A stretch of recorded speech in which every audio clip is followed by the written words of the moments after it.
Hi, I'm Heidi, one of the veterinary technicians here at the Royal York Animal Hospital. Today I'm going to show you how to give your cat subcutaneous fluids, also known as sub-Q fluids.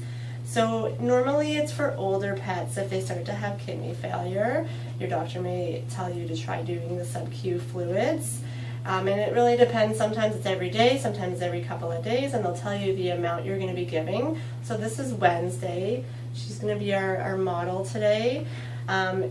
So when you pick up your sub-Q fluid kit, they will give you a bag of fluids, a fluid line, as well as some needles.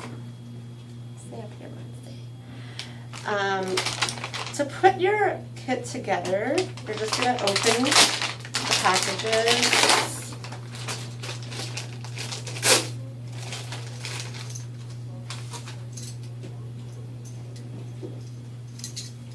So your fluid line has two ends.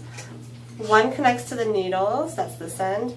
This end connects to the fluid bag. The fluid bag has two openings. You're going to pull off this blue end here, maybe a different color, but it will fully open to the bag.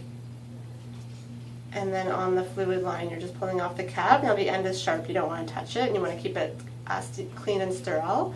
So you're just inserting it, and you're going to be puncturing it through a little plastic entry.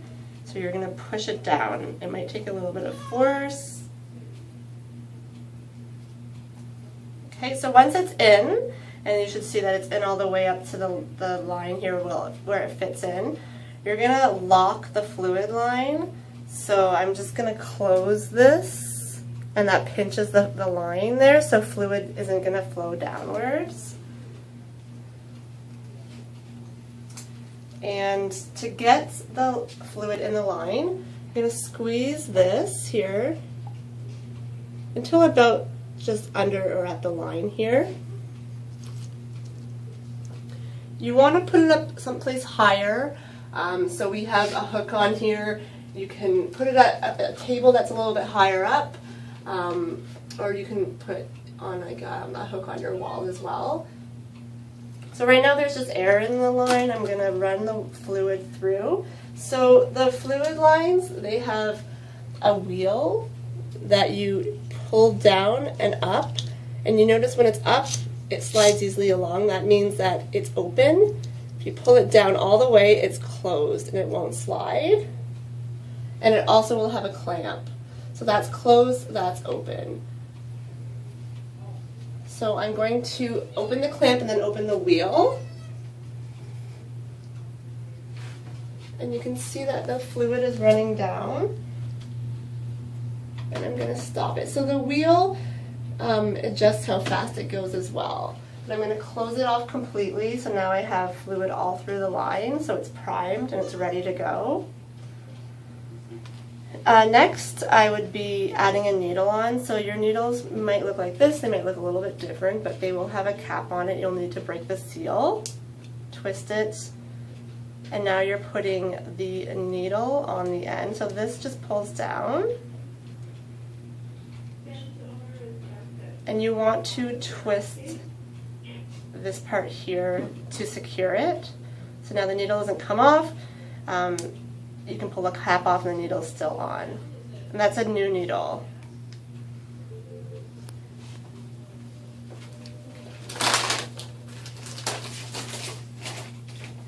So we'll just get Wednesday back up here and I'll show you how to give the fluids.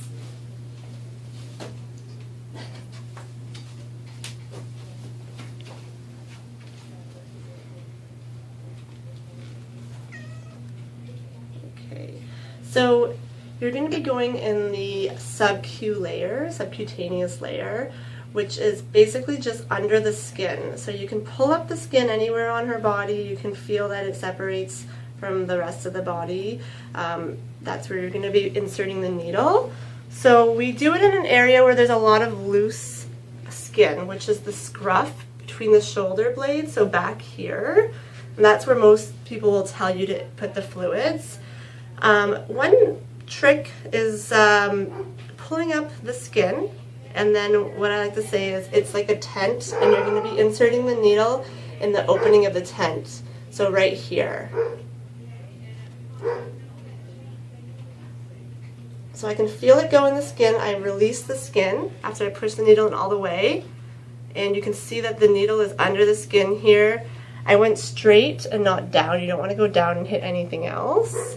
So I'm just going to rub my finger over top and feel that the needle's under the skin, so that means it's okay. Sometimes you can accidentally poke through another skin layer and now the needle's actually sticking out, but you'll find out as soon as you run the fluids if it starts coming out of wherever, pouring out of the side of the animal, then you know that it's not in correctly. So once the needle's in, I'm going to unlock the line. I'm going to pull the wheel up. You can see that fluid is dripping.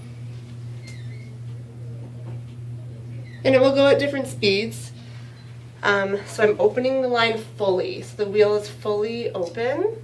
And I can see that there's no fluid coming out around the needle or on the fur, which means it's under the skin properly. And there will slowly be a bubble forming where the fluid is actually kind of gathering under the skin. So it can take about 5 minutes or so, and the amount of fluids you're going to be giving depends on what the doctor tells you. So they'll tell you something like 100 mils or 200 mils. And what that means is you'll have to look at the fluid bag to understand. So a fluid bag comes with 1,000 mils in it, which is a liter, and each line from the 1 to that to 2 there is 50 mils. So if you go from the 1 to the 1 to the 2 is 100 mils. And you're just watching the fluid line flow down. Right now this is a full bag, so it's very high up here. So we're going down to the 1, and that's 100 mils. I'll show you another bag here so it looks a little bit easier to see. So this right now, it's at the 9. So if we emptied the rest of the bag, that would have been 100 mils, and you're just going line to line. You can see the fluid there. So you can see now there's a little bit of a bump forming, so don't be worried about that, that's normal. It's going to take some time for that to absorb in. So once you're finished, however much you're giving, you're going to clamp your line. So I'm going to pull the wheel down all the way and clamp it here. And then I'm going to pull the needle out. So just pull straight out. I pinch a little bit where the skin is, where the needle comes out, because sometimes fluid will kind of roll out there. Hold it for half a minute or so. And put your cap back on. So once you're finished, you always want to change your needle. And that way there is bacteria now in the needle, so if I leave it on there, bacteria will come up the line and infect it. So if you change the needle, you'll prevent that. So to change the needle, you're just going to have to twist, and once it's loose you can pull it off, and then you're going to put a new needle on. You never want to leave this open either, because again, dirt or bacteria can get into it. So now there's a new needle on it. I know for next time that I can go straight ahead and use that needle for the next fluids. Another trick I just want to mention is that, so while you're giving the fluids, it starts to suction your bag down, and it can get confusing about where exactly the line of fluids really is. So after you give the fluids, it's a good idea to just open up your bag again and let some air in, just so you can see a proper line. So I'm just going to pull the line out, let the air go in the bag, and put it back in. And now you can see it's actually gone down, and you can see it better where the line is. So it's just about the 1. So we didn't give a full 100 mils, but we just gave a little bit just to show you guys how to do it. And that's how you give the sub-Q fluids. If you have any questions, you can contact us. Thanks.